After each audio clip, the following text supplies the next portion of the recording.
বর্তমানে কেরালার অবস্থা এতটাই খারাপ, আমি গত 4 বছর ধরে এখানে আছি একরকম বলতে পারো। তো এরকম অবস্থা আমি এর আগে কোনোদিনও দেখিনি। কেরালায় অনেক জায়গাতেই কিন্তু একদম জল ঢুকে পুরো বন্যায় অবস্থা, মানে বাড়ি ঘর সমস্ত কিছু একদম ভরে গেছে জলে জলে। তো আমরা যে জায়গাটা আছি সেই জায়গাটা বলতে পারো একটু সেফটি জায়গা। আমরা আছি কেরালার আলুয়া বলে একটা স্টেশন আছে, সেখানে নেমে আমরা বাসে করে 10 থেকে 15 মিনিট ধরে আসতে হয়, সেরকম একটা জায়গায় আমরা আছি। তো আমরা যে জায়গাটা আছি সেই জায়গাটার নাম হচ্ছে এইচএমটি, আর ওই কমপাড়া যেই রোডটা তার মিডিলে আছি আমরা। তো যাই হোক, আমাদের খুব একটা অসুবিধা না হলেও অনেক মানুষের কিন্তু মানে একদম বলতে পারো ঘর ছাড়া, এমনকি শুনেছি 14 থেকে 15 জনের মৃত্যুও হয়েছে, তার মধ্যে বাচ্চা বয়স্ক অনেকেই ছিল। তো খবরে সবটাই দেখছি, তো কী আর করার বলো। কিন্তু আমরা যেই সাইডে আছি সেই সাইডটা প্রচুর বৃষ্টি হচ্ছে, প্রচুর বৃষ্টি, তোমাদের আমি বলে বোঝাতে পারবো না। এর আগেও আমি এখানকার বর্ষাকালে থেকেছি, মানে কেরালাতে বর্ষাকাল উপভোগ করেছি। তো এখানকার বর্ষাকাল সত্যি খুবই সাংঘাতিক, মানে বৃষ্টি হতে থাকে তো হতেই থাকে, বৃষ্টি কমার কোনো নাম নেই।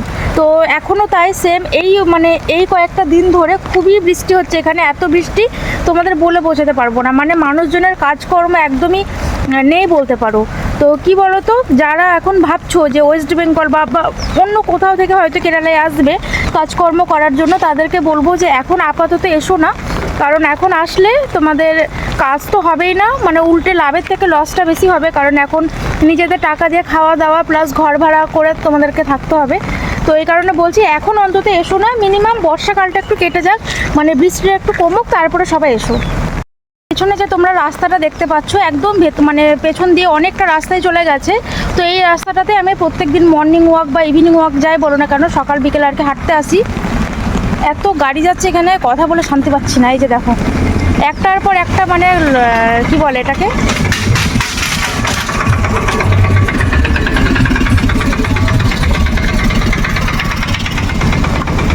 একটার পর একটা অটো গাড়ি 4 চাকা মানে চলতেই আছে। রাস্তাটা এতটা জমজমাট, কোনো সময় আর কি ফাঁকা থাকে না। তো যাই হোক, ওখানটাতে আমি রোজ হাঁটতে আসি। তো এই কিছুদিন যাবত আমি একদমই আসতে পারছি না, কারণ এত বৃষ্টি। এখন এমনকি এখনও দেখো, এখনও তোমাদেরকে আমি দেখাতে পারছি কিনা জানি না, ঘুরে ঘুরে কিন্তু বৃষ্টি হচ্ছে। তো আমি মানে কি বলবো, আমি ভিডিওটা করবো বলে আরও আসলাম যে একটু যাই, বৃষ্টির মধ্যে হয়তো এই কথাগুলো বললে তোমাদের হয়তো একটু বুঝতে সুবিধা হবে। আর আজকে কিন্তু সকাল থেকে সারাটা দিনই বৃষ্টি, সারাটা দিন। তো আমি যেই কথাটা বলছিলাম যে তোমরা যারা ভাবছো এখন আসবে বা এখানে কাজের সূত্রে এসে আর কি থাকবে, তাদেরকে বলছি এখন অন্তত এসো না, কিছুটা দিন পরে এসো, কারণ এই বর্ষাকালটা অন্তত কেটে যাক। তো অনেক কিছু জায়গাতেই মানে জল ঢুকেছে, এর্নাকুলাম বলে একটা জায়গা আছে, সেখানেও পর্যন্ত জল এসেছে।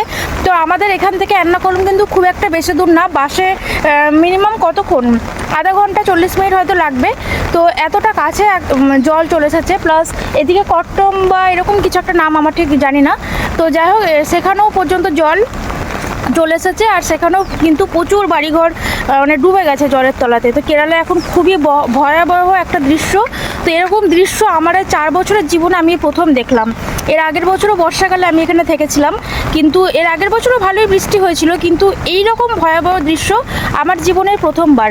শুনেছি 2018 সালে নাকি কেরালাতে বিশালভাবে বন্যা হয়েছিল, তো তখন নাকি মানুষের প্রচুর ক্ষয়ক্ষতি হয়েছিল। তো জানি না এবছর কি হবে, সবাই বলছে যে খবরে যেটা দেখছি যে 2018 সালের থেকেও নাকি এই বছর বেশি ভয়াবহ দৃশ্য অলরেডি দেখা শুরু হয়ে গেছে। তো এখনও তো বর্ষাকাল এখানে মানে ঠিকঠাকভাবে শেষ হয়নি, এখনও বেশ কিছুদিন বৃষ্টি হবে। তারপর আবার শুনছি যে, আচ্ছা তার আগে বলি, আজকে হচ্ছে মঙ্গলবার, আর আজকে তারিখটা হচ্ছে, দাঁড়া 1 সেকেন্ড, 4 তারিখ হবে হয়তো, 4ই আগস্ট, আজকে হচ্ছে 4ই আগস্ট মঙ্গলবার। আর শুনছি নাকি বৃহস্পতিবার, বুধ, বৃহস্পতি, শুক্রবার নাকি প্রচুর বৃষ্টি হওয়ার সম্ভাবনা আছে। অলরেডি এখনই 24 ঘন্টা বৃষ্টি হচ্ছে, মানে একবার খুবই জোরে আসছে, একবার খুবই আস্তে। জোর যখন বৃষ্টি হয় তখন তো বাইরে আসতে পারি না, তাই আস্তে বৃষ্টির সময়তে এসেছি। তো এখনই এত বৃষ্টি, জানি না ওই শুক্রবার বা বৃহস্পতিবার কি হবে।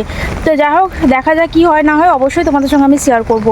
আর যাই হোক, তোমাদেরকে আবারও শেষবার আর একটা কথা বলার, যারা ভাবছো ওয়েস্ট বেঙ্গল থেকে বা অন্য কোনো রাজ্য থেকে এখানে আসবে এখন কাজের সূত্রে, এখন এসো না প্লিজ, তোমরা এখন এসো না। এখন আসলে কিন্তু মানে সাংঘাতিক বিপদে পড়ে যাবে। তো একটু বৃষ্টিটা কমুক বা বর্ষাকালটা একটু কমুক, তারপরে তোমরা আসবে।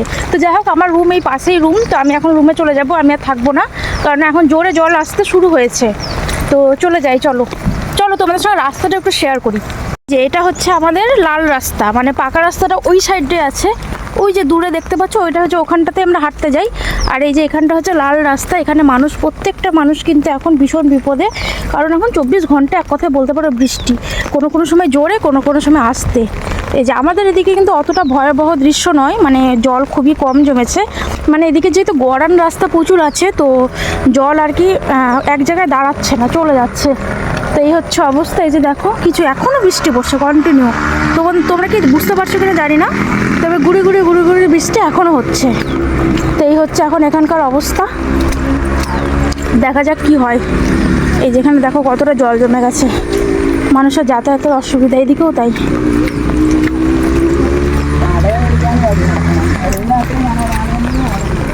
এই যে এদিকেও তাই, জল জমে একদম অবস্থা খারাপ।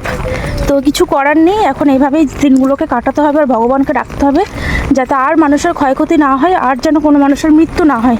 তো এই হচ্ছে অবস্থা। আবার শুনছি নাকি, খবরে দেখলাম কিছু মানুষ নাকি নিখোঁজও, কিছু মানুষ নিখোঁজ, কিছু মানুষের মৃত্যু হয়েছে।